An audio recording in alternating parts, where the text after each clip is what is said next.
চলো আজকে তোমাদের সঙ্গে আমি এমন একটা রেসিপি শেয়ার করবো যেটা তোমরা আগে কোনোদিনও খাওনি। এটা কিন্তু তোমরা ইভিনিং স্ন্যাক্সে ইজিলি বানিয়ে খেতে পারো, খুব ক্রিস্পিও হয় এটা আর খুব টেস্টি।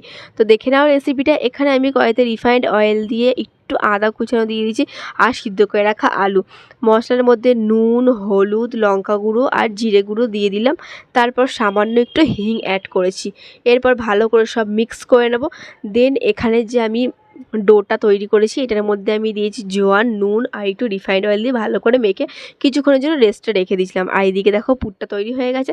এবারে আমি এটা ভালো করে বেলে নেবো আর সাইডের যে ট্যাড়া হয়ে গেছিলো ওগুলো আমি একটু কেটে সেভ করে নেবো সমান করে। তারপরে সেই আলুর পুরটা দিয়ে ভরাট করে রোল করে একটা একটা করে ভালো করে শেপ দিয়ে কেটে নেবো। তারপর অয়েলে ডিপ করে নেবো। তো তোমরা কিন্তু এটা ইজিলি বানিয়ে খেতে পারো। আর রেসিপিটা কেমন লাগলো আমাকে কিন্তু তোমরা কমেন্ট করে অবশ্যই জানিও। তো দেখা হচ্ছে নেক্সট ব্লগে, ততক্ষণের জন্য টাটা।